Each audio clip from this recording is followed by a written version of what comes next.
Iguodala to Curry, back to Iguodala, up for the layup. Oh, blocked by James. Curry, one-on-one. Irving puts it up. It's good. Kyrie Irving from downtown. The three, steps back, crossover, puts up a three.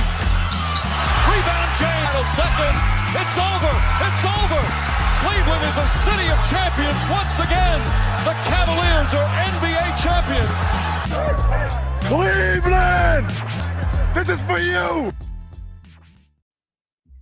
What's going on, Cavs fans? Welcome back to another exciting edition of the Block the Shot the Stop. I'm Skylar Wepker. He's Kevin Lynch. We're coming at you after the Cavs dropped the game against the Bucks tonight on this back half of a back-to-back, but they take care of business against the Knicks in game one. Kevin, how are you feeling kind of circumstantially? Still feel good. I mean, it's hard to say you still feel good after you literally just lost at the buzzer by about a tenth of a second, the ball leaving Jared Allen's hands, and you lose. Frankly, you lose to a bad team tonight, but you lose to a bad team without your top three players. So this is one that you'd have been willing to take the loss going into the game, knowing how shorthanded you were going to be, but then to watch it play out the way it did and then lose in the fashion they did, always a little bit of a bummer. You're telling me hope. You had some hope during this game. Yeah, I mean, for parts of the game, I thought the Cavs played really well for being as shorthanded as they were. And we'll circle back to the Milwaukee game. But if there's one thing that we learned in the last two nights, it's that this Cavs team can't play defense without James Harden. Which is a wild statement to say. But we can start in yesterday's game. Cavs take on the Knicks in Cleveland, and I was really excited after this game. Obviously, we know that the Knicks are in that championship contenders, or coming out of the East contenders kind of bracket, and to beat them the way that they did says a lot. So kind of back and forth in the first quarter and the second quarter, but coming out of the third quarter, they held the Knicks to 11 points, which is a season low per quarter for the Knicks. I mean, to only be held to 11 points in a area where you guys are fighting for playoff seeding, that's really impressive to me. Yeah, I mean, it was a phenomenal third quarter for sure. The Cavs, they were up 6 at halftime, but it was one of those that it felt like it should have been more. I thought they were outplaying the Knicks pretty much from the jump, and the Knicks kind of were just hanging around, which you hate that feeling when you're outplaying a team, the other team's hanging around. But then in the third quarter, I mean, to outscore a team by 12 when you only score 23, I mean, this is a pretty subpar offensive game for the Cavs, but they were that good defensively, and the Knicks were frankly that bad offensively. I think the Knicks helped the Cavs out a little bit in that regard, that it didn't matter. And they, had a runaway victory against, who they're neck and neck with for the third seed right now. So that definitely feels good.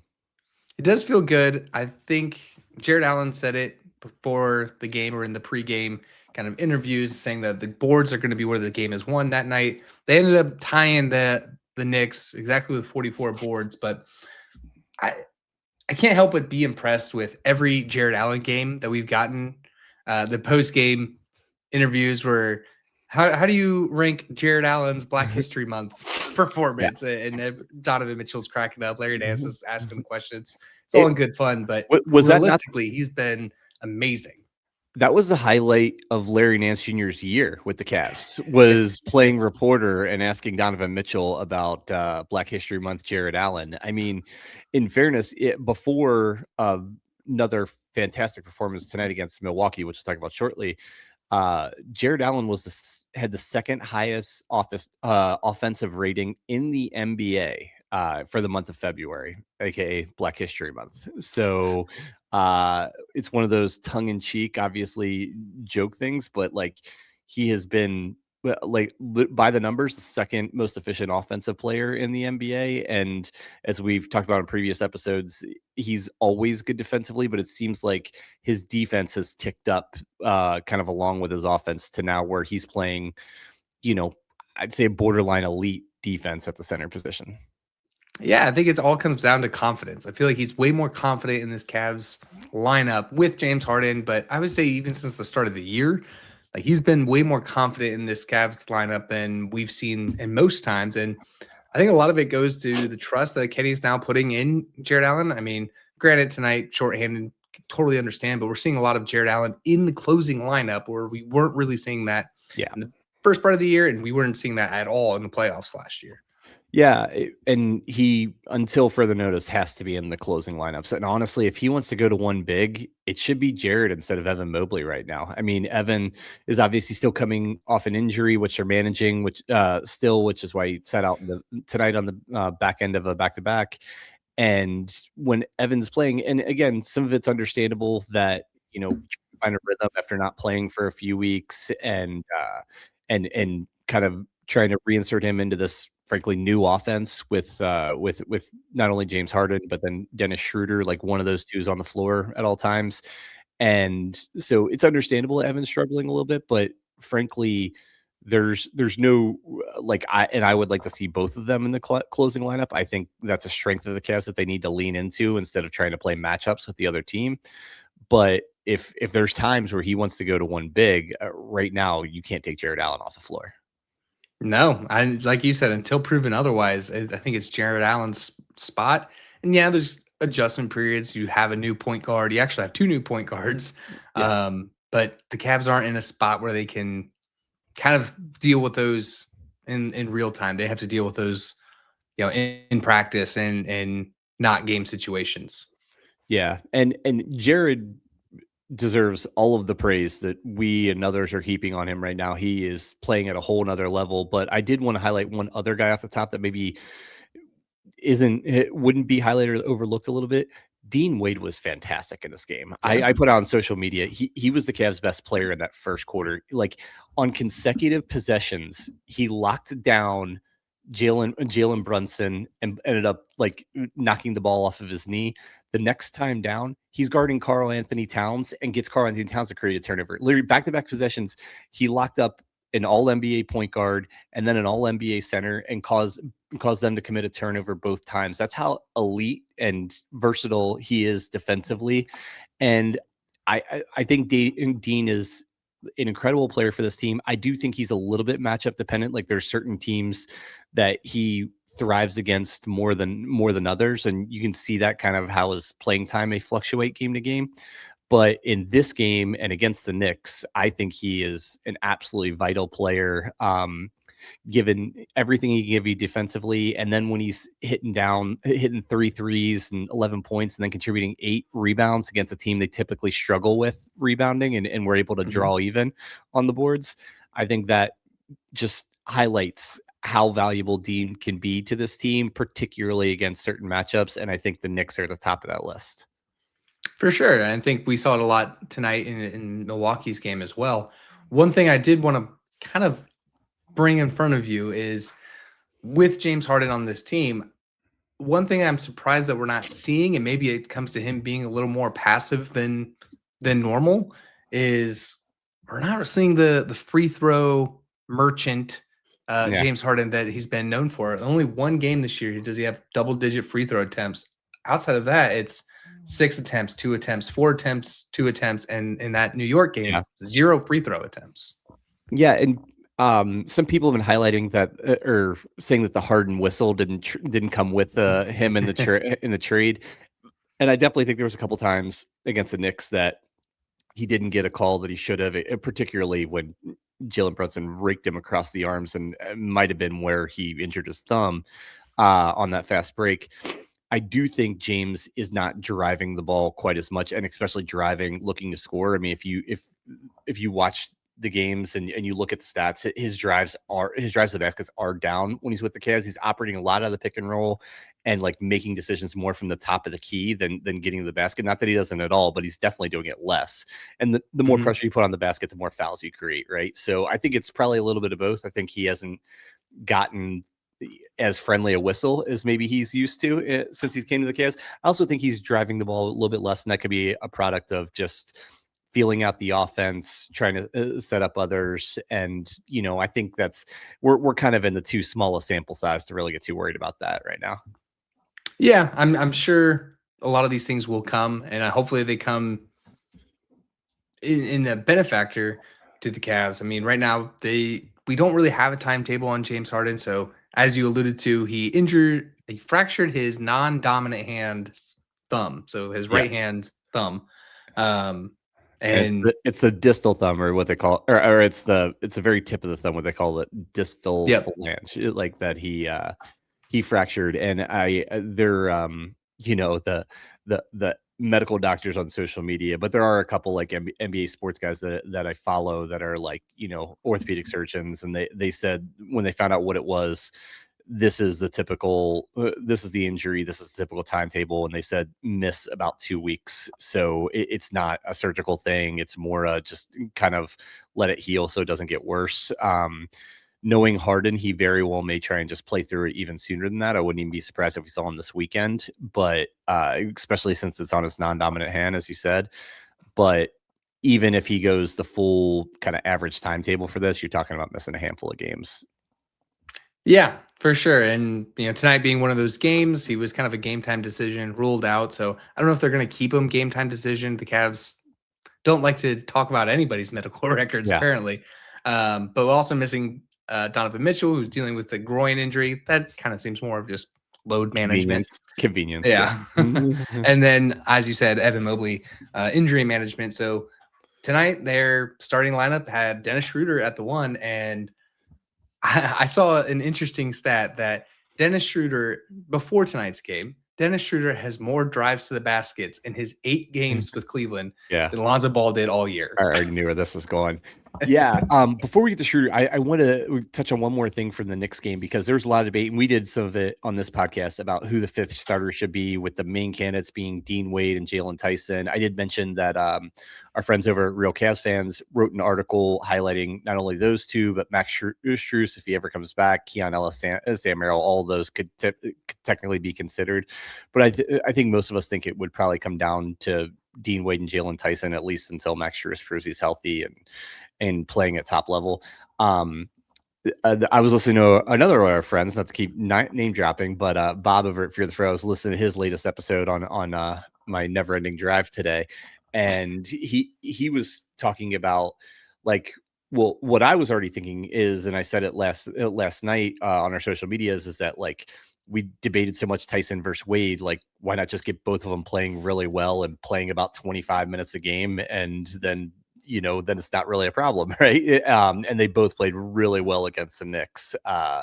Contributed scoring all over the place defensively. Both contributed 8 boards. And at the end of the day, it doesn't really matter who starts, even though I still think it, just for rotation's sake and everything, Tyson and the offensive floor spacing, I think Tyson might be the better option. They're both very valuable guys to this team, and like if you can get both of them playing anywhere near what they did with the Knicks simultaneously, that's like a great problem for Kenny Atkinson to have, just figuring out how to make sure those guys both are on the floor plenty. Yeah, for sure. I think maybe old friend Tim Daniel, he always said, I really don't care who's in the starting 5. I care who's in the closing 5. And Sure. I think you can make an argument that those guys also could be in the closing 5 rotation as well. Yeah. Just with the defensive prowess that they give you without the sacrificial offensive and production that they give as well. Yeah. And Dean has been, I want to pull up his numbers. He's been, at least by the eye test, it seems to be shooting the ball a lot better nowadays. I mean, his last 10 games, he's over 48% from 3. In his last 20 games, he's at 44%. Compare that to the beginning of the year, he was around 30. So his season average has ticked up to 36, which is about league average. And we've always said, if you could get Dean to league average, a little bit better 3-point shooter, then he becomes that much more valuable to Cavs because of everything else he gives you. And lately, last 20 games, really this stretch that the Cavs coming in tonight, they were 21-6 in their last 27 games. For a large portion of that, Dean's been playing as well offensively as we've seen him in a long time, particularly hitting the 3. Yeah, for sure. Not tonight's game, though. Tonight he was kind of an offer, but still had positive production in the assist and rebounding categories. Looking at the box score, if to anybody that missed the game, you would have thought Milwaukee just only shot 3s and the Cavs did it, but they actually landed right about 43s for the Cavs, 45 for Milwaukee. So I will say that the Cavs' perimeter defense was not fantastic tonight.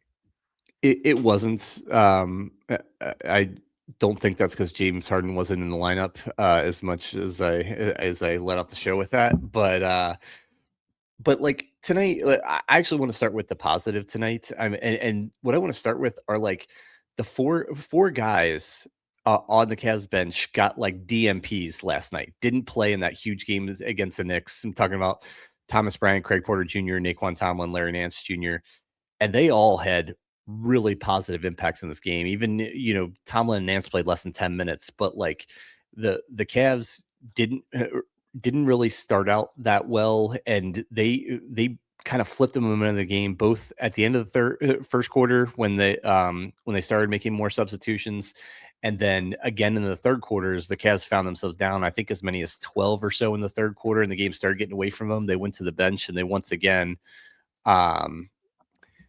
just were great. And honestly, there was a lot of good performances tonight. It came down to, not good enough shooting, as you said. They were pretty poor from 3 points. Some of that's obviously missing Mitchell and Harden. Some of it's second night of a back-to-back. Sam Merrill looked totally worn down. He airballed a three by about 4 feet there in the fourth quarter. Yeah.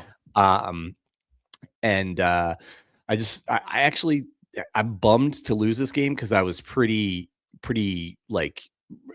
upbeat about the performance and the fight they gave. Obviously led again by Jared Allen. And Jared Allen, 27 points, 11 rebounds to go along with like Dennis Schroeder, 26 points, 5 assists. Dennis Schroeder coming off like playing less 20 minutes ish a game in a backup role, and he gets thrust into the lead guard role tonight and was fantastic. Yeah, he was great. And there was a sequence that Brad Daugherty called out on the broadcast where Dennis Schroeder had a breakaway basket, got hit in the head, no call, and he's kind of barking at the official. And then the very next possession, another steal, he gets Kyle Kuzma in the air and draws the foul. And Brad Daugherty kind of put that, talk that sequence out of like, yeah, you barked at the officials, now they're watching you, and now you're going to draw an obvious foul to really like staple in the point to the officials. And from there, it seemed like his free throw attempts definitely went up from there. Yeah. And talking about how that's something a 13-year vet like understands about the game, and how to play the game within the confines of the reffing and anything like that. And I'm not digging the refs at all. I thought the officiating was fine tonight, but there's just some sequence there for that Brad Daugherty called out that I found really fascinating. Yeah. I actually thought the officiating in my opinion was bad, not necessarily biased, just I thought they lost control of the game there, and there was way too much they let go, especially in the fourth quarter, that helps determine the game. Not the reason the Cavs lost and everything, but like it seems like Milwaukee they went the Thunder strategy. If we foul you every time, they're not going to call it every time. And Milwaukee got called for 15 fouls in the second half, but they could have easily been called for 25. Like it was, there's a couple of end of game sequences. That the main one where the guy just like pushed Dennis Schroeder out of bounds twice, once on the baseline when he was driving, and then another time at half court, and didn't get the call either time. I definitely think Schroeder kind of dug his grave a little bit with the officials tonight. He was pretty animated, to say the least. But that being said, focusing on the positive, I thought a heck of an effort by this Cavs team, as shorthanded as you get, like 3 All-NBA guys like out tonight, and on the second night of a back-to-back, virtually everyone except for maybe Jared Allen had to step up into a higher role, maybe 1-2 rings higher, and performed well. I mean, some people like Tyson and Merrill didn't shoot that well, but I thought they were impactful in the game. I mean, Tyson grabbed 10 rebounds on a night they're only playing one big guy almost the entire game. And so, I was bummed to lose the game, especially when Jared Allen missed getting off a game-tying shot by maybe 1/10 of a second. And it, like, bummer way to lose. It sucks when, it was a very, very spirited effort, but, good things to take out of this game still. For sure. And one of the things I want to take out is I feel like my weekly call out for Keon Ellis. I mean, he's only credited with 2 steals here, but he has a lot more forced turnovers in this game and purely just heart and hustle. He was part of that bench unit who just came in and kind of out fought Milwaukee, with hard hustle steals, hard hustle rebounds, and shot the ball pretty well with 4 of 8 from 3-point range, ending the game with 13 points. So I was really, really impressed with Keon Ellis. And every time I talk about him, I just hear Kevin in my head, like, the Kings are so stupid. Like, that's all I hear in my head. I mean, they are. You're right on Keon Ellis, the heart and the hustle, but I would add in, he has an insanely high basketball IQ. The way he anticipates, especially on the defensive end, what people are doing. There was a sequence on the defensive end last night where within a matter of the shot clock, probably about 16 seconds or so, he actually guarded or contested the shot on all 5 guys on the court because he was that quick and rotating. He was that quick anticipating the next play. And he's absolutely everywhere. It's one of those things. Even tonight, he got 29 minutes played, and I'm like, I would have liked to see a little bit more of Keon Ellis. Like, and I feel like no matter how many minutes he gets every game, I come out of it thinking like maybe they should have played him a little bit more. And not only that, but like he's been shooting well with the Cavs. I mean, tonight 5 of 9, including 4 of 8 on threes. Where the one kind of weakness in his game this season with Sacramento was on the offensive end. And there were a lot of reasons for that as we highlighted, but with the Cavs, it's a small sample size. He only gets, I think he's getting like four shot attempts a game, but it seems like he seems like he can do everything except catch an outlet pass over his shoulder, because he dropped like 2 of those against the Knicks. Yeah, the wide receiver catches, he can't get those. But other than that, I mean, I'm with you. I want more Keon Ellis minutes. We talked about it in our last show of like, I would like Keon Ellis to be the starting 3 on this team. Yeah. I'm just impressed with everything he does. There's never a time where he's on the floor in a game where I'm like, all right, I think it's time to pull Keon Ellis. Like, I always want more Keon Ellis. Yeah, and could agree with you about Keon Ellis. And the other guy, I kind of feel that way about after tonight and after a lot of games, is Craig Porter Jr. Kenny basically took him out of the rotation the last 5-6 games. Little bit of sprinkling of playing time here and there. And then tonight they need him to play 22 minutes. He responds 8 points, 2 rebounds, 9 assists. Again, was really good. Really good at like putting pressure on the basket, like setting up Jared Allen. I mean, of those 9 assists, I wouldn't be surprised if 5-6 of them went to Jared Allen on the roll.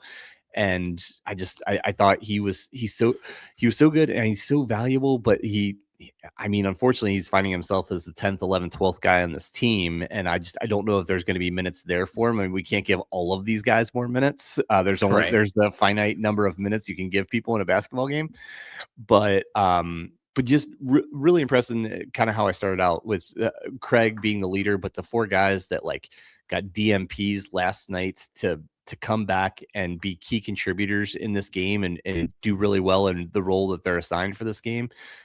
That's just shows marks of professional basketball players, a professional team.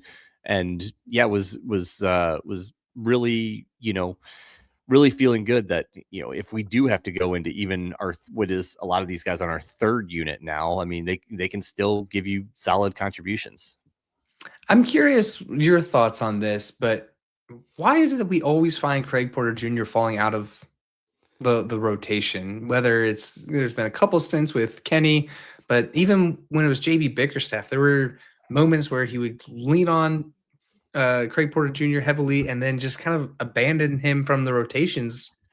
And I don't really know if I have a reason why this kind of keeps happening to him. So I have a couple theories on this. I think it's because he's kind of a tweener. He's the size of a point guard, but not a true point guard. And if you're going to play someone like that, that he's a tough fit. He'd actually play well off of Harden if given the opportunity, like a bigger point guard that you can match the deep, because you want him guarding the point guard on defense, because he's so quick and athletic and really good on the defensive end when he's locked in.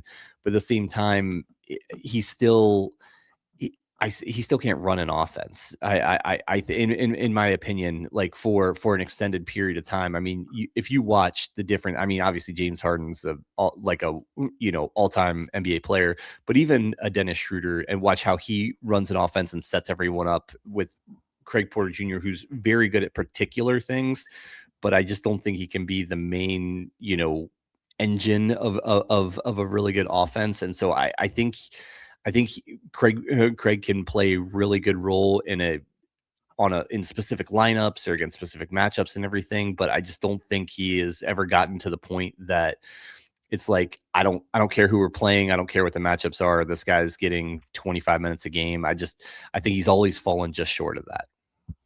I think that's fair. I think the thing with Craig Porter Jr. for me is it always seems to be, maybe it's an endurance thing, maybe it's just consistency, but it seems like we'll go stretches of like, this guy is great, and then it'll quickly taper off into like a league average, maybe below average performances, a string of those.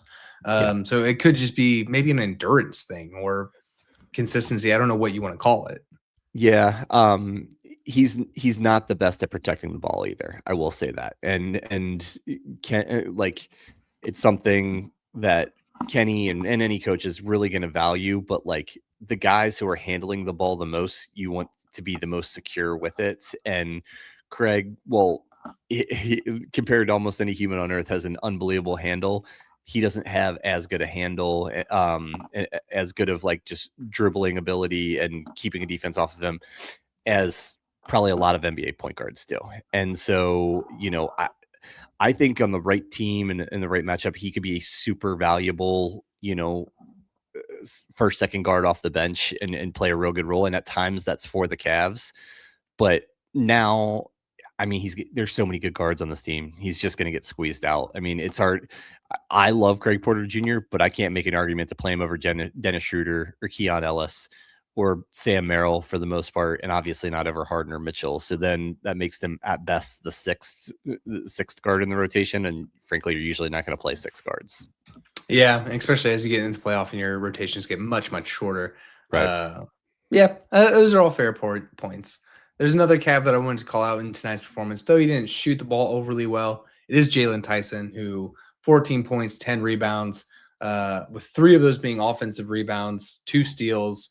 Really just another guy. I think we saw kind of I don't want to say a maniac, but maybe a little bit of a maniac, but playing like your hair's on fire. Definitely some mistakes in there as well, but I liked his performance tonight and kind of how he was able to touch a lot of aspects of this game. I don't disagree. I mean, I'm not that worried about the shooting because like up until a couple days ago, he still led the NBA in 3-point percentage. Everybody's gonna have a bad shooting night here or there, but I thought the last 2 games he started to, for the first time, start to look more comfortable since the trade deadline with the new look roster. And I mean, it's hard when he was being leaned on to do so much playmaking, and at times he's running the second unit offense with Donovan Mitchell out, and now you insert someone like James Harden, and when the few times that James isn't in the game, it's Dennis Schroeder. Those are guys like I think James, like on the season, is at over 40% having the ball in his hand on an offensive possession. You couple that with Mitchell, who is around 30%. That's literally 70% of the time. If you're with those 2 guys, that one of those 2 guys have the ball in their hand. That's why Jared Allen is thriving, because he usually doesn't have the ball in his hand for more than a second. He gets it and he's going up, right? But Jalen has lost a lot of. He's having to find ways to contribute. And even like find different ways to contribute than he was for a bulk of the season when he was such an important person on this team. And so I'm with you, even despite the bad shooting tonight, the last couple of games, I've really liked what I've seen just from the intensity and finding ways to contribute. I mean, 18 rebounds in the last 2 games against pretty big, good rebounding teams. Like that's a number I love to see. I love to see that he's like still letting it fly even on a bad shooting night where he was 1 of 6 from 3. I like that, he's starting to get a few free throw attempts again, where he went several games without any. So yeah, I like the way he's playing just from an aggressive standpoint and from kind of assimilating to kind of how the new Cavs offense is going to run, and like better seeing where his opportunities will be within that. Yeah, for sure. I mean, I don't think it's a secret that once you trade for James Harden, you're going to have a little bit of roster growing pains. I Yeah. think that part's to be expected. Well, you're So going to have it's both, right? Because you're going to have some people are going to have growing pains like a Jalen Tyson, and some people are going to be immediate benefactors like Jared Allen, right? And so I yeah, think depending on who you are and how you've been playing, James Harden could either immediately complement that or frankly like cut into your opportunities. And in Jalen Tyson's case, I think he's cutting into his opportunities, and now he's kind of feeling out where those opportunities will be again. And that's why I said on a previous episode, every time James is in the game, I really want to see Jalen Tyson in the game because and I because I that's when he'll have his playmaking opportunities. Even with Mitchell on the floor, I mean they would run that like, it's not even a pick and roll. It's a pick and go basically, where he comes up like he's going to set a pick and then immediately slips. And Mitchell, if they double Mitchell, he hits him right at the free throw line. And Jalen has developed such a good floater from that spot and has become a better decision maker. Like when the shot's not there, I want to see more of that. I'd love to see. Even more than starting, I would like to hit like Kenny to work Jalen into the rotation on the minutes that Harden's not on the court, when he gets back playing and healthy, because I think that will give him a little bit of breathing room to kind of, play the way he was playing and kind of regain that confidence and rhythm that he had for so much of the season. yeah. And I think another thing that you quietly snuck in there was just the time of having the ball in your hands. I mean, up till really the trade deadline, Jalen Tyson was the second leading contributor on this team for most of the year. So now you have guys in front of you that are contributing, high level contributors.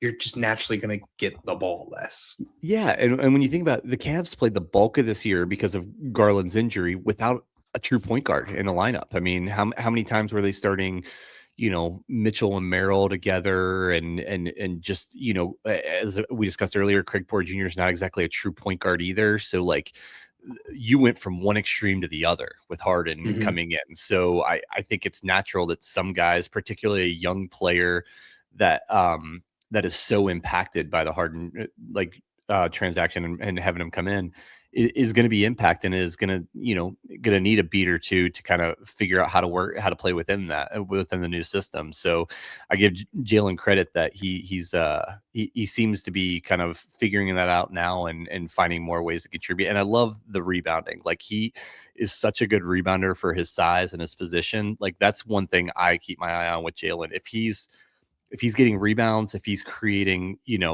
turnovers, things like that, that tells me he's really locked into the game, and he's proven his shooting and scoring prowess. That I'm confident that will come around as long as he's staying engaged and staying active in all the other areas of the game. For sure. So before we close on out of here and get to Dad's Talking Cavs, is there anything else you want to highlight in this Milwaukee game?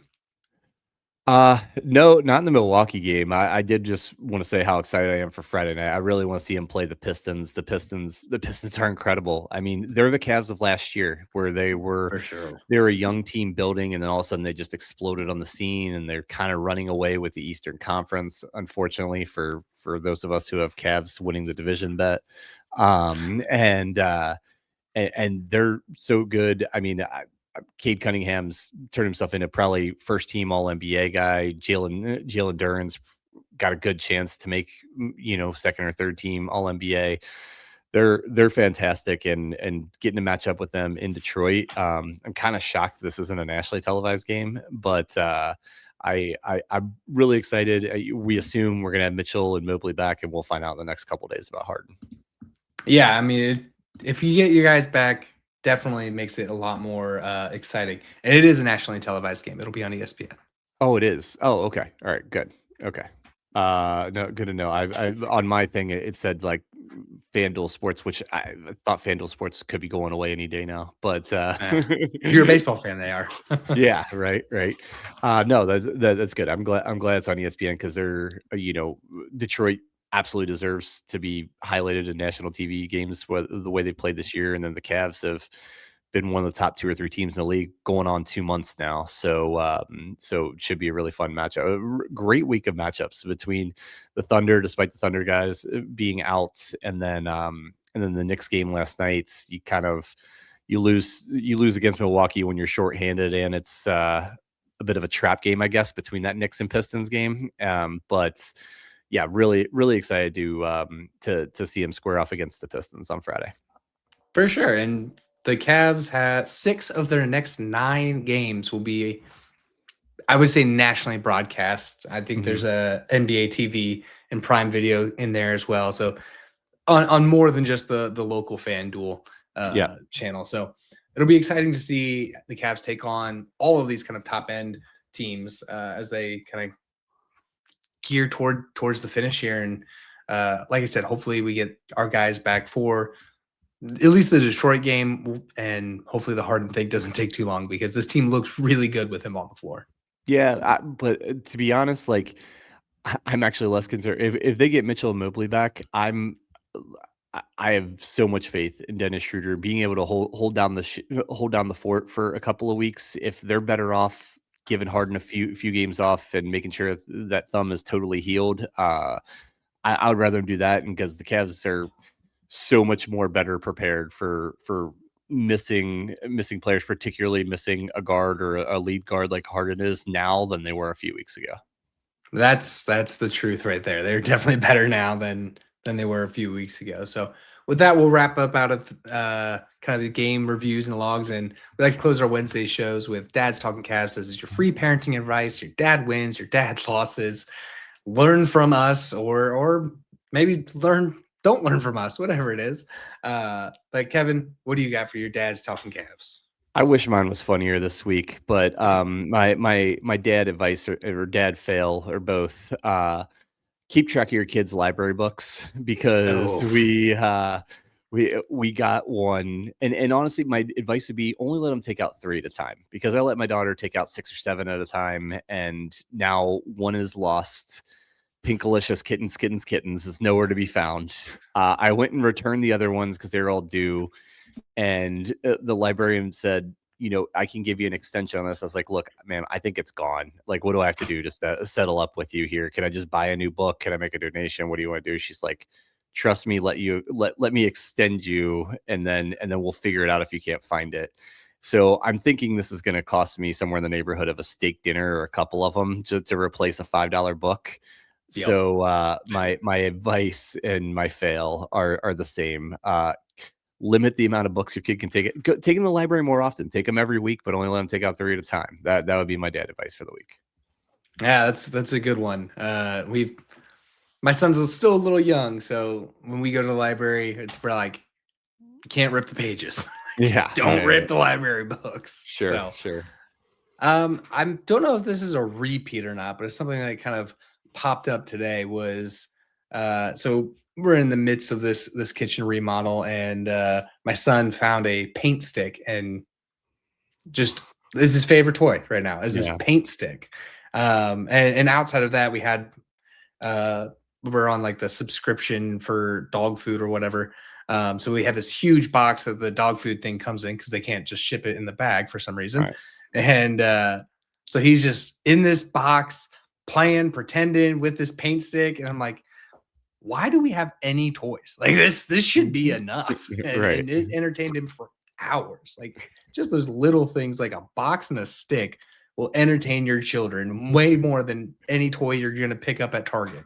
So I will clear it up for you. You have not told this story. You've just told different versions of the story. I want to say 2 times before with the whole, but the advice ends up the same. Don't buy your kids new toys. Just get them before it was get them a box or put them in the yard or get them wrapping paper. I think around Christmas time, you were talking about something about playing with the Yep. remnants of the Christmas presents. So I think it's a new story with the same ending.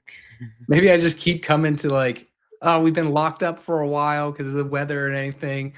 Oh, I want to make them happy. Let's just go to Target. We'll get a Hot Wheel. We'll get what's that $2 Hot Wheel gonna sacrifice me? And then you just end up with so much crap in your house, and then you're like, could have just done the free Home Depot stick. That's right. That's right. So for that, we'll get up out of here. We'll be back on Sunday to recap the games on Friday and on Sunday, actually. Please follow us on all of our social media. We love fan interaction. We love interacting with fans and just getting to talk Cavs with more than just the 2 of us. Please subscribe to our YouTube channel as we continue to grow content over there. And please, please, please subscribe, likes, ratings, reviews on the audio version of this podcast. We're on all of the platforms. It really does help us a lot. And be a friend, tell a friend. We're just Cavs fans trying to make good content for other Cavs fans. So for Skylar Webker, for Kevin Lynch, we'll get out of here. And as always, go Cavs.